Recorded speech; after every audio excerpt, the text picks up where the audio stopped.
Olá você, telespectadora, olá você, telespectador da TV Cultura Litoral. A partir de agora você acompanha a edição desta sexta-feira do Opinião 2.0 e vai conversar, vai analisar as notícias junto com o advogado Roberto Mohamed. O programa começa com uma pergunta para o Mohamed. Mohamed, você já assinou o Manifesto pela Democracia? Não, ainda não, porque eu não sei como é que assina. Eu vou perguntar para o Pavão, porque ele já assinou. Mas é lógico que eu vou assinar. Eu acho que o mais lamentável é ver o Bolsonaro, e é uma história repetida, né? Porque foi num 7 de setembro que o Collor pediu que todo mundo saísse com as cores da bandeira na rua, e a gente viu aquela quantidade preto, monstruosa, né? Com todo mundo de preto, e começou a queda do governo dele. O Bolsonaro está fazendo um jogo perigoso, porque por mais que você tenha hoje em torno de 3 mil militares no governo, ou seja, estão sendo pagos para falar amém, a maior parte do comando das suas armadas não quer se meter em política mais. Eu já disse isso, eu venho falando isso aqui no programa há 3 anos. Então, ele está fazendo uma jogada errada. Ele tem essa mania, ele estica a corda o máximo que ele pode. E ele julga as Forças Armadas por uma camarilha que está cercando ele. Que é aquela turma de círculo militar, que a gente já conhece, militar de pijama que é palpiteiro.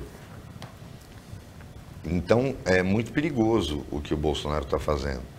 E, na minha opinião, ele está cometendo crime de responsabilidade atrás de crime de responsabilidade, porque ele está falando abertamente em golpe. O problema é que ele é incompetente para isso. Ele não tem respaldo, ele não tem inteligência, ele não tem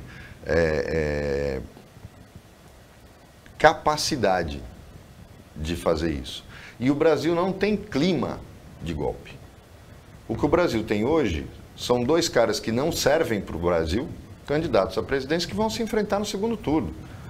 Então, a partir do momento que é essa a opção, o Brasil não vive convulsionado, o Brasil não tem ameaça ideológica, o Brasil não tem nada disso. Então, a não ser na cabeça de meia dúzia de retardados que falam o tempo todo nisso. Se durante a Guerra Fria o Brasil não corria esse risco, imagine agora em que isso nem existe mais. Esse pêndulo de esquerda a direita que acontece no mundo todo se dá dentro da democracia. Apenas republiquetas podem correr algum risco, o que não acontece com o Brasil. Portanto, eu acho que ele cometeu um erro e está cometendo um erro atrás do outro quando ele tenta questionar o processo eleitoral que o elegeu todos esses anos, essas décadas. Mas aí, Mohamed, a impressão que me dá é que o Bolsonaro, ele repete o receituário do Donald Trump. Não deu certo lá, mas ele continuou repetindo esse receituário aqui. Porque ele não percebe, ele é incapaz de perceber certas coisas. O Trump fez exatamente isso, né? Sim, mas eu já disse aqui, a cartilha que ele segue pode parecer para alguns a do Trump. Mas ela é do Trump só nesse ponto. Ele pegou um foco para ajudar numa outra cartilha que ele está seguindo literalmente. Eu já disse aqui no programa, que é a do Hugo Chávez. O Bolsonaro só tomou o do Trump porque o sistema eleitoral nunca foi questionado na Venezuela, até porque lá era desprezado. Ele copiou isso do Trump porque era aquilo que ele poderia manipular de forma mais fácil. Mas a cartilha que ele segue, as milícias, o armamento da população, o discurso contra o judiciário, o discurso contra o legislativo, contra os meios de comunicação, contra os partidos, os meios de comunicação, é o receituário do Hugo Chávez. Absolutamente idêntico. O problema é que ele não é Hugo Chávez e o Brasil não é Venezuela. Essa é a questão. Nós estamos falando de um país, o receituário que ele está seguindo à risca não é o da maior potência mundial. Ele está seguindo à risca a cartilha de um cara que deu um golpe num país que só tem uma coisa. A Venezuela só produz, ela até é monocultura, ela só produz uma coisa, uma commodity. Petróleo.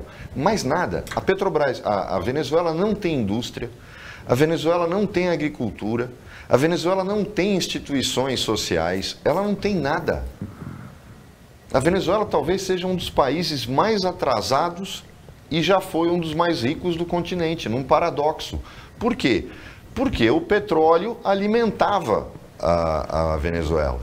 Mas foi um país mal administrado desde a sua fundação. E isso custou caro. A Venezuela, ela é o típico exemplo da maldição do petróleo. Que os árabes se tocaram que tinham que fugir dessa maldição, Paulo, e você vê o que está acontecendo hoje no Oriente Médio. Os países estão correndo atrás, eles se tornaram investidores mundiais em fundos de investimento em infraestrutura no mundo todo. Eles viraram os grandes capitalistas do mundo, papel que já foi exercido pela Inglaterra. Já a Venezuela cometeu o erro absurdo de depender do único commodity. É lógico que a cartilha do Hugo Chávez é interessante para o Bolsonaro, mas ela não consegue sobreviver num país onde você tem indústria, agronegócio, e que o petróleo é uma das inúmeras commodities que o Brasil tem. Então ele não vai conseguir fazer isso. Nós temos instituições que, por mais que algumas delas não mereçam sequer ser citadas, a nossa democracia, por pior que seja, é melhor do que foi a ditadura. Isso não tem nada de novo nisso. Até porque foram os mais de 20 anos de ditadura que produziram essa nossa deficiência em lideranças, porque sufocaram as lideranças que existiam na base. Destruíram o sistema educacional, a censura, a posição ideológica, o endividamento absurdo do Brasil. Tudo isso acabou sendo pago depois pelas gerações futuras. Agora, que a cartilha que ele adota não é a do Trump, até porque o Trump não tem nem cartilha. O Trump queria permanecer no poder, pelo poder, que é exatamente o que o Bolsonaro quer fazer. Só que o Bolsonaro veste a disputa com esse tecido ideológico, que na verdade nem ele tem.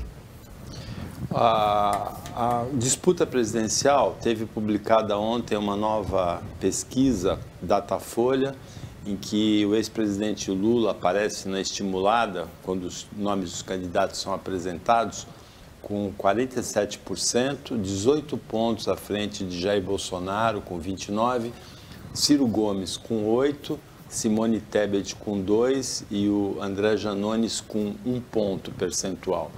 É interessante que a exposição do Lula, que foi 2 vezes presidente, é a 5ª candidatura presidencial, 6ª candidatura presidencial, do Bolsonaro, que é presidente, tem uma exposição muito grande também, e do Ciro Gomes, que em 3º lugar, que tem 3 candidaturas presidenciais, é muito maior que a dos outros candidatos, né? Então é difícil alguém furar esse bloqueio. Sim, né? E como é difícil também, no meu entendimento, o Ciro está se tornando cada vez melhor em relação à postura dele nas entrevistas. O Exu Cangaceiro não está baixando? O Exu Cangaceiro, por enquanto, não está baixando. E ele fez no Roda Viva não, na sabatina da Globo News, ele fez a mesma coisa que ele fez aqui no programa. Reconhecendo, inclusive ele foi além na questão daquela bobagem sobre a Patrícia Pilar, que eu citei no programa para ele. Reconhecendo, inclusive, e atribuindo aquilo a uma armação do Serra que levou a esse erro dele, mas admitindo que o maior culpado foi ele mesmo naquela resposta machista e absurda que ele deu.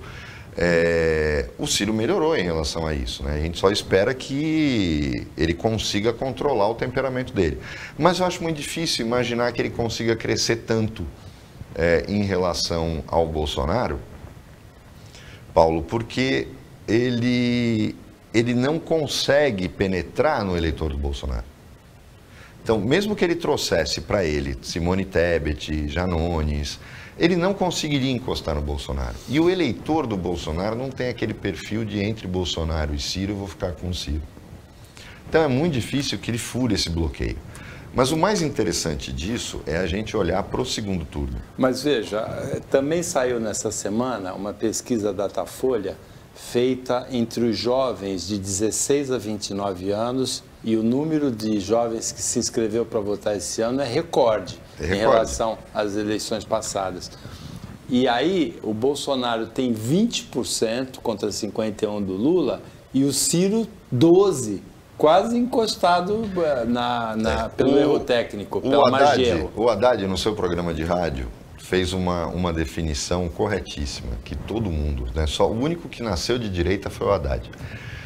Mas o Arnaldo falou no teu programa que é normal que o jovem nessa idade, esse pessoal que vai do extrato dos 16 aos 29, é um pessoal, é uma fase que eu já passei, você já passou, todo mundo já passou, que é de ser de esquerda. E que você migra depois, você vai se tornando um cara mais equilibrado. É muito difícil, o número é muito pequeno nessa parte, nesse período da vida, Paulo, que alguém não tenha ideias evolucionárias, né? A não ser aquele filho da elite, aquele cara criado, que estudou no Mackenzie, que vive num outro mundo e que pode estar absorvendo o que o pai fala. Mas a elite mesmo, os filhos da elite, tendem a ter sempre uma postura de esquerda. Então, é normal que o Ciro cresça nessa faixa etária, que o Lula ganhe de lavada nessa faixa etária, e o Bolsonaro concentra o eleitorado dele nos 30 aos 50, que é justamente esse extrato em que a pessoa começa a estar se firmando no mercado de trabalho, já está mais solidificada, tem um senso crítico um pouco mais afinado, e aí ela acaba ela condena o que o PT fez enquanto esteve no poder. O problema é como ela interpreta a forma de resolver. Eu acho, e eu tenho ouvido isso de algumas pessoas equilibradas, que o Lula tem passado para quem é de centro, para quem não quer nenhum nem outro, a ideia de que qualquer erro que o Lula cometa em 4 anos, você corrige em 4 anos depois. O problema é que o Bolsonaro está fazendo coisas que a gente não vai conseguir corrigir nem em décadas. Isso já está acontecendo. A desindustrialização do governo Bolsonaro, esse foco quase que monotemático no agronegócio, é muito perigoso. Extremamente perigoso. Porque quando você sucateia a indústria de um país, você não consegue reverter mais, Paulo. Você não consegue Deixa mais de ser competitivo. Exatamente, você não consegue mais. E aí você vira um país importador. É muito perigoso isso. É mais ou menos como o desmatamento. Você demora uma semana para desmatar. Você demora anos para reflorestar. Essa é a mesma diferença entre o governo Bolsonaro, um governo Bolsonaro agora para mais 4 anos, e o governo Lula. Não é questão de quem é mais ladrão, porque a ilusão, eu não sei por que vence essa ilusão de que no governo Bolsonaro existe cuidado com a corrupção. Não existe nenhum cuidado com a corrupção. Os corruptos são os mesmos. O problema está em que qual é aquele governo que vai cometer erros, mas que eu consigo corrigir? O do Lula, sem dúvida. Nós falamos aqui da questão das relações exteriores. Por mais que o Brasil tenha tido, durante o governo Lula, uma postura anti-Estados Unidos, ela jamais esticou a corda. O Brasil nunca esticou a corda. O Brasil não rompeu, durante o governo Lula, com a nossa política tradicional de não intervenção em problemas de outros países, na soberania alheia. Coisa que o Bolsonaro está fazendo. A postura dele agora em relação à Rússia é lamentável, porque não é uma guerra, é uma invasão. Nem interesses econômicos podem fazer com que você... E aquilo que eu falei aqui, você apoia, mesmo que você ligue para o cara depois e diga, tive que fazer isso, mas é uma questão de respeito à nossa tradição. Mas não fazer o que ele está fazendo. E dizer para o presidente da Ucrânia, que eu também acho que é um cara lamentável, que ele não pode, o Brasil é neutro. O Brasil não é neutro, o Brasil declaradamente está apoiando a Rússia. E isso é muito perigoso. A China, e o que é pior, para ganhar o quê? O quê? Liberação de fertilizante? Quando a gente está falando da China, por exemplo, a China tem um jogo de poder com os Estados Unidos. É lógico que ela apoia a Rússia. Primeiro, por causa da questão do jogo. Ela mantém a Rússia se for preciso. A Rússia tem aquilo que falta à China. A única coisa que falta à China, que é tecnologia militar. Tirando isso, ela não precisa de mais nada de ninguém. E o americano nunca vai dar essa tecnologia para ela. Ela sabe que os russos são os grandes aliados deles, nesse ponto. No desejo que é patente de que a China se torne a grande potência militar na próxima década.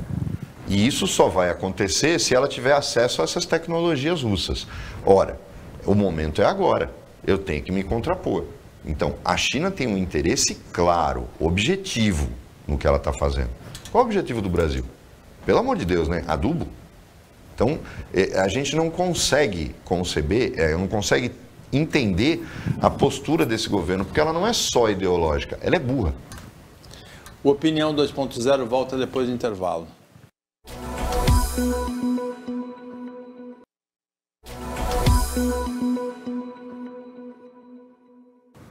Voltando com a Opinião 2.0, nós vamos para 3 pautas locais, mas antes, uma análise rápida, Mohamed, que eu não vejo ser feita em relação às pesquisas eleitorais. O Bolsonaro tenta a reeleição, ele tem 30%. A eleição de reeleição, ela é uma espécie de plebiscito. Então, porque muita gente fica focado, o Lula lidera, o Ciro não tem chance, o Bolsonaro, mas ele tem 70% do país que não querem votar nele e 30% que querem, se é um plebiscito. As pessoas não falam disso, né, Mohamed? Até falam, e eu acho que a rejeição dele já explica isso. Se você pegar a rejeição somada a esses 70%, você tem claro de que ele não tem a menor legitimidade para ser presidente do Brasil. Eu não sei, como é que pode um cara ficar falando da urna quando ele está 20 pontos atrás da possibilidade de ganhar a eleição? Paulo, se ele tivesse 48-48, eu entenderia o discurso dele. O problema é que eu não entendo como é que o cara que está 15 pontos atrás, em qualquer pesquisa, de 15 a 18 pontos atrás do outro, do adversário, e que em todas as pesquisas ele perde no segundo turno. Como é que ele ainda justifica esse discurso questionando a urna? Que ele vai perder por causa da urna. E as pesquisas? Quando você ouve o discurso do bolsonarista, é tão absurdo, né, as pesquisas. Exato, totalmente. Ele descredibiliza. Na verdade é o seguinte, não tem crédito quem não está comigo. É discurso de ditador. Quem não está comigo não é patriota. Essas coisas de... Bom, depois que a mulher dele falou que ele é o escolhido, né, por isso que ele tem o nome de Messias, inclusive. Mas é lamentável isso. Agora, só para complementar a análise que você me pediu no primeiro bloco, por que os petistas estão dando como a possibilidade de que o Lula ganhe correta? Porque não batem os argumentos dos bolsonaristas. Vamos imaginar um segundo turno, com essa pesquisa. O Lula precisa de 2 pontos percentuais para ganhar a eleição. 2 pontos. Ele está naquele joguinho que só faltam 2 casas para acabar. Se ele tirar 2 pontos do Ciro Gomes, se 2 pontos percentuais do Ciro Gomes forem para ele, ele ganha a eleição. Acabou. Não tem o que discutir urna, não tem o que discutir nada. Ou seja, nós estamos falando aí de 1/5 dos votos do Ciro migrarem para o Lula, o que é natural. Eu já disse aqui, a maior parte dos votos do Ciro, no mínimo metade migra para o Lula. Ele já ganhou a eleição. Mesmo que o Ciro não o apoie, não é preciso... no Brasil, essa liderança de transferência de voto é uma coisa muito relativa. Mas é bom a gente lembrar que tem uma campanha pela frente. Esses números podem mudar. Podem mudar, mas olhem bem o perfil dos outros candidatos. Os que não têm chance. Qual deles migra? O eleitor do Emael... Os eleitores da Simone Tebet não são os caras que têm cara de bolsonarista.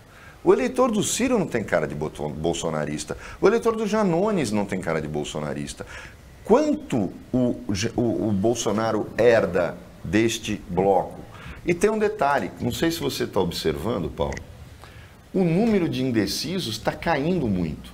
E com um detalhe, os indecisos não conseguem reverter o quadro. Quando você tem uma eleição em que, entre o primeiro e o segundo colocado, os indecisos ocupam o 3º lugar, Quem decide a eleição são os indecisos. Se você somar os indecisos, que se não me engano deu 7% nessa pesquisa, o Bolsonaro não chega no Lula. Mas também tem um outro dado de que 71% dos eleitores já se definiram. Então, mas... Que já estão conscientes que o voto vai ser aquele. Vamos colocar que 30% ainda não sabem que vai votar, não estão 30% que vão apoiar o Bolsonaro. Não, normalmente a proporção é a mesma do que já existe. Os dois, né? Exatamente. Então, não adianta brigar contra isso. Por mais que eles inventem fatos, factóides, não adianta brigar em relação a isso. Não adianta forjar delação premiada do Marcos Valério, que foi há anos atrás, completamente deslocada do contexto, fazendo entender que a CNN, numa montagem que fizeram, deu essa notícia o mês passado. Não adianta ficar montando esse tipo de coisa. Por quê? Porque é para o público que já vota nele. Você vai alimentar o público que já vota no Bolsonaro. Então, esse tipo de coisa, e que não pensem vocês que o pessoal do Lula não vai fazer a mesma coisa. Mas é uma eleição suja dos dois lados, só que é muito difícil entender esta relação e o Bolsonaro vai se queimando a cada dia, porque ele está apontando claramente que mesmo que ele fique 20 pontos atrás do Lula, ele vai dizer que foi roubado. Não tem como, Paulo. Não existe como você fazer uma manipulação de voto dessa intensidade. E eu acho que é aí que ele dança, porque o discurso dele foge da realidade. As pautas regionais começam com uma má notícia. O primeiro semestre de 2022 teve um aumento da criminalidade na Baixada Santista em relação ao mesmo período de 2021. Um número chama muito a atenção, que é o de latrocínios, roubo seguido de morte, 150% a mais, mas roubos e furtos, 14% e 11% a mais, homicídios, 3 a mais, foram 83 homicídios dolosos, né, contra 80 no primeiro semestre de 2021. A gente tem que dar um desconto muito grande, porque 2021 é pandemia, tem restrição de atividades, tem restrição de circulação, tem uma menor ação dos bandidos. Mas se comparar com 2019, pré-pandemia, primeiro semestre, roubos e homicídios também aumentaram. A questão do latrocínio, Paulo, que eu acho que chama mais atenção. Cada vez mais a gente começa a ver, e se você for olhar outras pesquisas e colocar no paralelo, você vai começar a notar que tem uma ligação para isso. A questão dos homicídios está ligada ao fato de que as pessoas estão perdendo a cabeça à toa, e o que é pior, essas pessoas estão armadas. Tudo aquilo que se fez no desarmamento foi um esforço jogado no lixo. Por isso que eu falo que algumas coisas que o Bolsonaro fez, ele não vão conseguir ser revertidas. Esse dano já está instalado. Mesmo que o governo Lula venha com toda uma legislação de desarmamento, você já deu a arma na mão dessas pessoas. E a liberalização de poder comprar uma arma, ter uma arma hoje no Brasil, se reflete em algo que a gente noticiou essa semana. Em relação ao cara que foi preso portando uma arma de forma ilegal, o dono apareceu, devolveram a arma para o dono, quer dizer, qual a explicação para aquela arma do cara estar com ele? A arma tinha que ser apreendida, porque quando você tem uma arma, você tem que zelar pela guarda dela. E tem uma diferença entre ter uma arma e ter porte de arma, muito diferente. O cara que era dono tinha porte? Quer dizer, não dá para entender isso. E aí o delegado, de forma absolutamente irresponsável, solta o cara e ele comete um crime. Quer dizer, ficou provado ali que se ele cumprisse a lei, o delegado não cumpriu a lei. Ele tinha que se afastar imediatamente. Se ele cumprisse a lei, o crime não teria acontecido. E onde eu falei aqui, infelizmente, a cadeia de responsabilidade no Brasil não é utilizada pelo Poder Judiciário.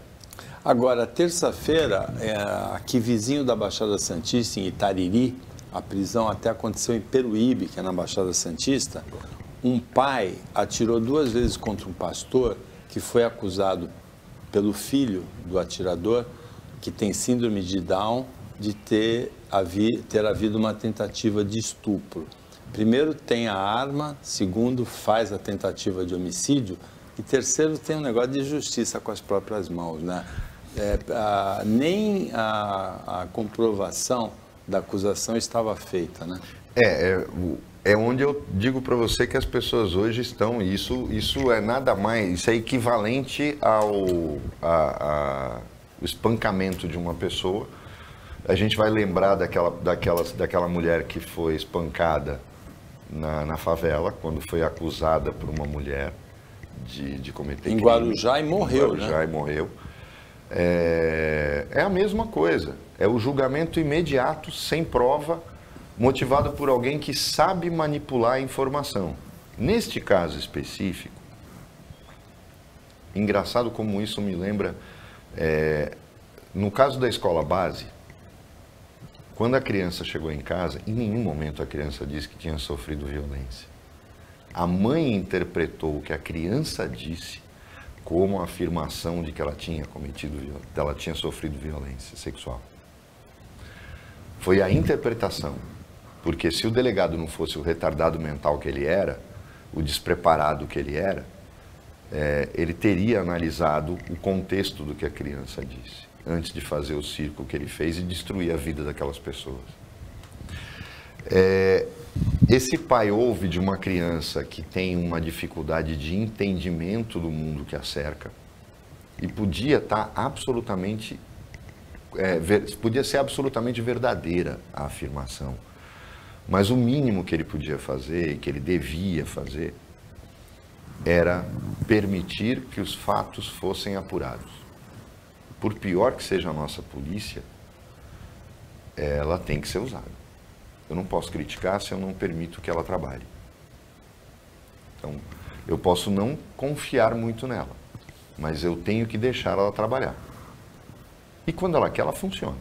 Não pensem em vocês que a nossa polícia é incapaz. A nossa polícia não faz quando não quer. Quando quer, faz. E nesse caso, se ele está ligado ao latrocínio, como a gente falou, ele está ligado ao aumento de homicídios, as pessoas reagem no ímpeto, mas com uma arma na mão elas ficam muito mais valentes. A arma confere a você superpoderes. Esse é o grande problema. Quando um bombeiro dá um tiro num caixa do McDonald's por causa de um cupom de desconto, a gente nota alguns fatores aí. A desvalorização da vida e o sentimento de poder que está junto nesses casos com a síndrome do pequeno poder. Quer dizer, um PM pode matar quem ele quiser. Um investigador de polícia pode dar tiro à vontade numa casa noturna porque mexeram com a mulher dele. Ou porque ele mexeu com a mulher de alguém e o cara reagiu. É isso que a gente está assistindo hoje. A falta de valorização da vida. Isso é o mais grave. Ninguém aqui é capaz de falar que um pai não vai se revoltar no momento em que ele recebe essa informação ou acha que recebeu essa informação. O problema está em que, ao ter uma arma, ele se considera capaz de ser juiz e executor. Se ele não tivesse arma, Paulo, ele ia lá dar um soco no pastor. E depois a coisa ia ser resolvida na polícia. Ele extravasava a raiva e aí a coisa viraria um caso de polícia normal. Mas quando ele tem uma arma na mão, e aí é que entra aqui esse discurso do se tivesse uma arma, tinha se defendido, é totalmente falso. Com uma arma na mão, ele se sentiu capaz de ser juiz e executor. E a possibilidade de ter matado um inocente é suficiente para condenar isso. É suficiente para condenar o que esse homem fez.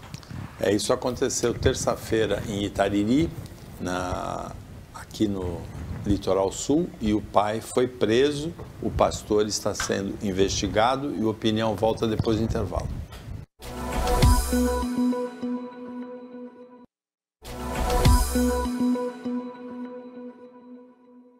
Voltando com a Opinião 2.0, desta sexta-feira, agora é o último bloco, o Roberto Mohamed está analisando as notícias com você. E duas notícias que vêm da Petrobras, uma delas é o lucro, recorde no segundo trimestre, 53,4 bilhões de reais. E a outra é que a queda da cotação do barril de petróleo em nível internacional, ele está estabilizado na faixa de $100, mas ele chegou a 140. Faz com que a Petrobras reduza o preço dos combustíveis para os distribuidores, 15 centavos.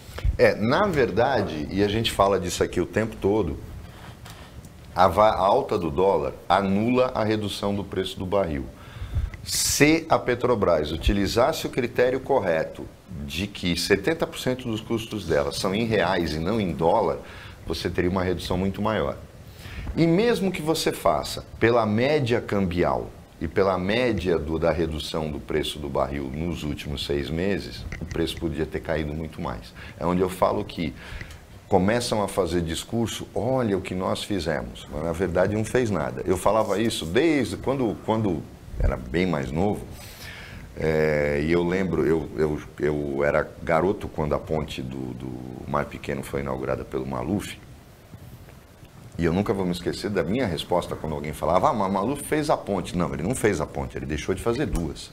O superfaturamento foi tão grande que ele não fez nada. Ele deixou de fazer outras 2. Com o dinheiro que foi roubado na ponte do Mar Pequeno, ele podia ter feito uma nova ponte dos Barreiros. Então, ele fez alguma coisa? Não, ele deixou de fazer. As pessoas não fazem essa leitura normalmente, e é aí o grande erro. É aquela história do rouba, mas faz. Exato. No caso da Petrobras, não houve redução nenhuma. Tanto não há que o lucro recorde dela, que supera o de qualquer outra petrolífera no mundo, se deve ao fato de que ela está tendo lucro financeiro, Paulo. Quando você examina o lucro de uma empresa, e aí é onde eu falo que o governo podia ser honesto e não é, porque quando o Lula diz que vai intervir, o Ciro fala que vai intervir, eles não são loucos, eles não estão brincando com o mercado internacional. O que você tem que fazer é com que a Petrobras tenha um lucro operacional maior que o lucro financeiro. Vamos voltar para o passado, quando a gente vivia a inflação, antes do Plano Real. Era um absurdo. Eu vou dar um exemplo de uma atividade econômica que eu conhecia bem e que as pessoas vão ver o absurdo que a gente vivia no Brasil. Inclusive foi o motivo do fechamento de muitas empresas desse setor. No setor de navegação, que Santos tinha, acho que umas 30 agências de navegação, e vamos separar nessa época, tinha o agente da carga e o agente do navio.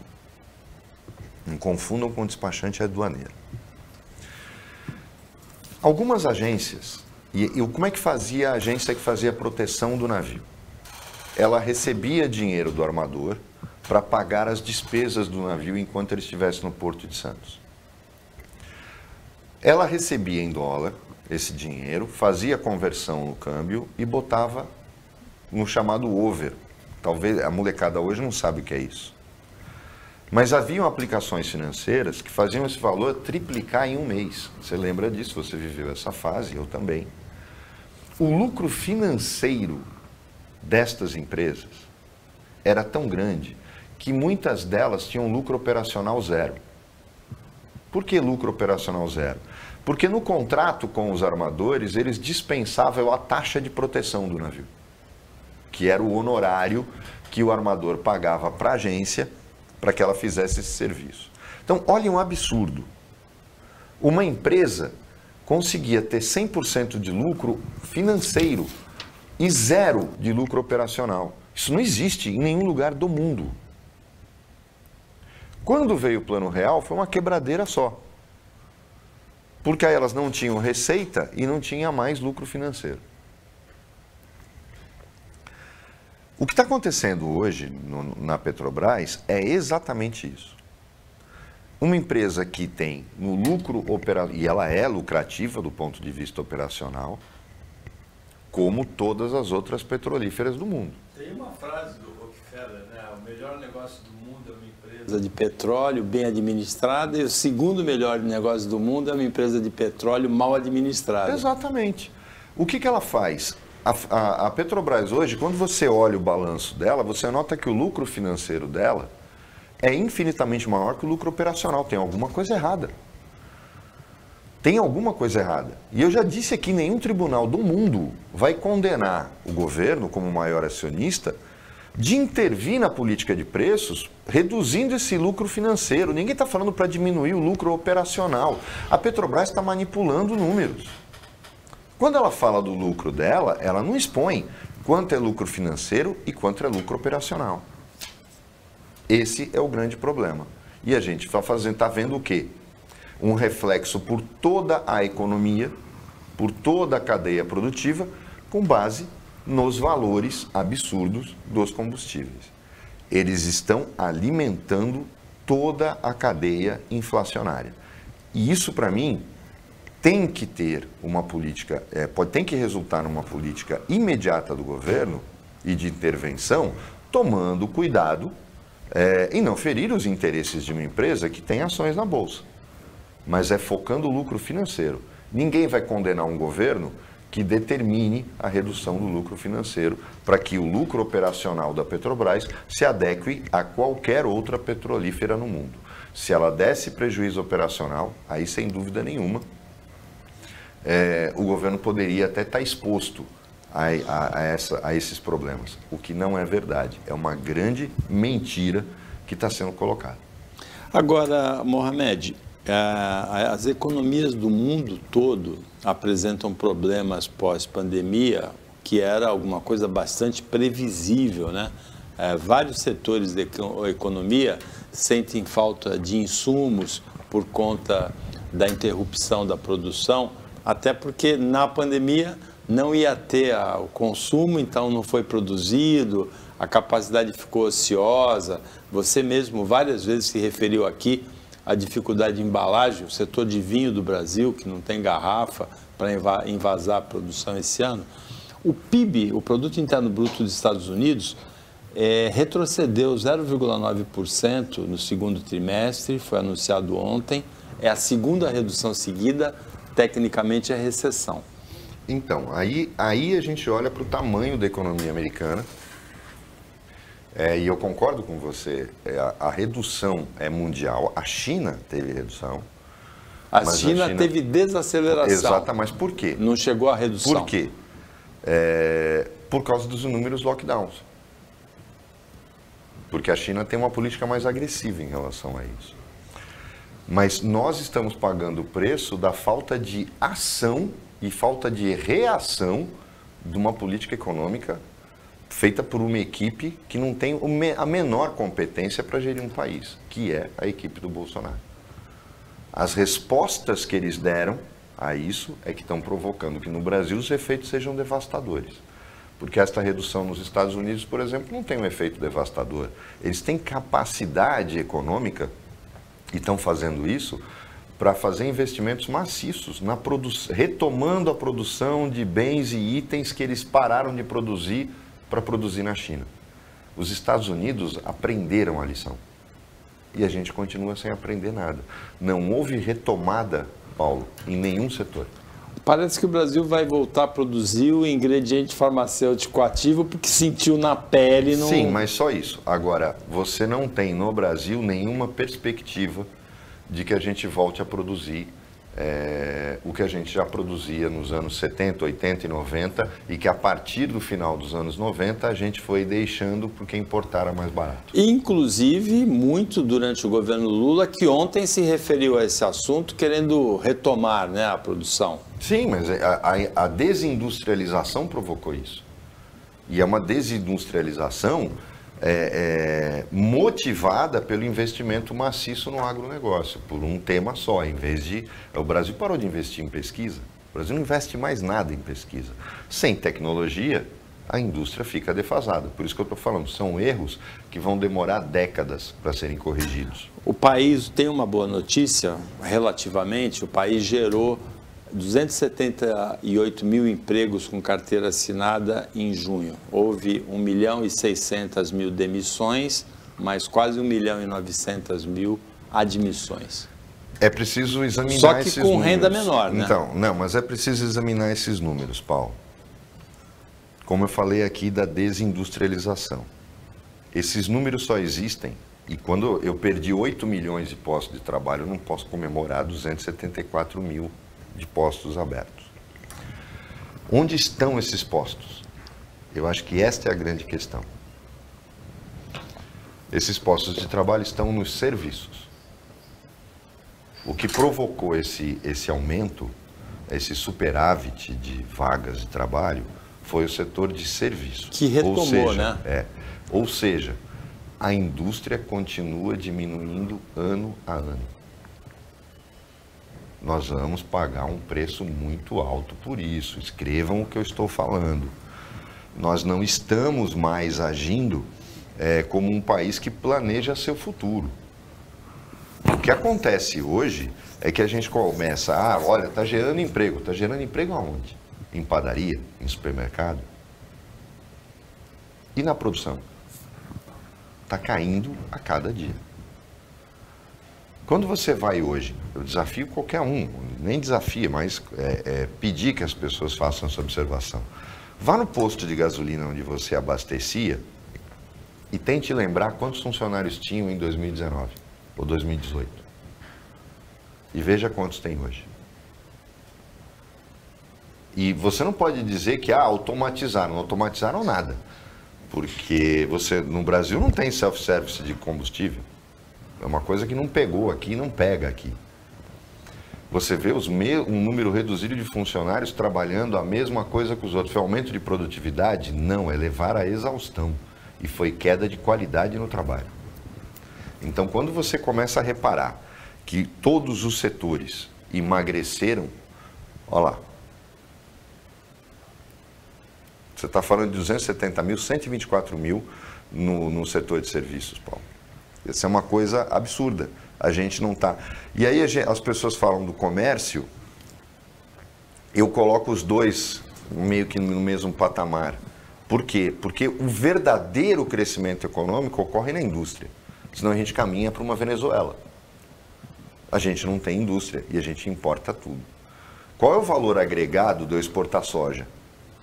Qual o valor agregado de eu exportar uma hélice de usina eólica? Basta a pessoa pensar nisso. Só a pessoa pensar nessa possibilidade. Havia no Brasil, por exemplo, um sistema... Acho que o Brasil precisa exportar 3,5 toneladas de carne para importar um laptop. Olha, eu vou dar um exemplo que existia. Isso basta você olhar o que isso representa. Né? Quando existia uma modalidade de importação que você importava alguma coisa, um componente eletrônico, por exemplo, mas se você chegasse na Receita e dissesse, olha, eu estou importando equipamento eletrônico, porque eu vou transformar esse componente eletrônico num produto e vou exportar, você era isento de imposto. Esse tipo de operação, na década de 80 e 90, era gigantesca no Brasil. É só você consultar hoje a Receita e ver a quanto equivale esse tipo de operação de importação. Hoje, não chega a 1 ou 2% de tudo que a gente importa. É um sinal de que o país está voltando a ser um país agrícola e a gente vai pagar o preço disso no futuro. A gente tem uma imagem para terminar a opinião dessa sexta-feira, que é interessante, porque aquela história de na saúde e na doença, na alegria e na tristeza, está muito desgastada nesse tempo que o filósofo Zygmunt Bauman define como das relações líquidas, né? Mas para os cachorros não. Em Hortolândia, no estado de São Paulo, 3 traficantes foram presos, o cachorro que tomava conta se rendeu junto com eles. Olha a imagem, Mohamed. Isso aqui é fidelidade. E é uma raça que não é tão conhecida assim por fidelidade, que é o Rottweiler. Né? É o Rottweiler. Mas ele foi muito engraçado. Ele viu os donos, os caras que tomavam conta no chão, ele foi lá e falou, eu também vou. Ele foi e se rendeu junto com eles. Foi muito engraçado isso. Ele pode ser acusado de cúmplice, não? Não. Mas você sabe que, para quem tem cachorro, sabe disso, é inacreditável, porque muita gente fala o gato é independente. O cachorro, ele é absolutamente dependente do ser humano. E é por isso que eu tenho uma regra de vida. Eu não sou esses fanáticos defensores dos animais, nunca fui. Mas uma pessoa que não consegue sentir empatia, eu não estou falando amor, empatia por um animal que sempre demonstra carinho e que muitas vezes só quer afeto. Os meus também querem comida junto, mas ele quer atenção. Eu acho que todo mundo que sai de casa tem essa sensação quando volta. A reação do seu cachorro é como se você tivesse ficado um ano fora. E você ficou só 15 minutos, você foi na padaria. Eu não consigo suportar pessoas que não demonstram a menor empatia por animais. Minha mãe usava essa expressão, e na verdade ela é real. Quem não sabe ser filho, não sabe ser pai. E você quer saber como vai ser seu marido? Olhe como ele trata a mãe dele. Isso é absolutamente verdade. As pessoas deixaram de aplicar essas regras tão simples, Paulo, ao analisar as pessoas. Porque numa época de relações líquidas, você não analisa mais conteúdo, né? Isso é uma coisa muito triste de se ver. Chegamos ao final do Opinião 2.0 desta sexta-feira, agradecendo ao Roberto Mohamed a participação como comentarista, o trabalho da equipe técnica e de jornalismo do Sistema Costa Norte, agradecendo a você que acompanhou a gente em mais essa edição e mais essa semana. Até segunda-feira, nesse mesmo horário, de 15 para 1 na hora do almoço, pouco depois da meia-noite na reapresentação, e um ótimo final de semana para você que você merece.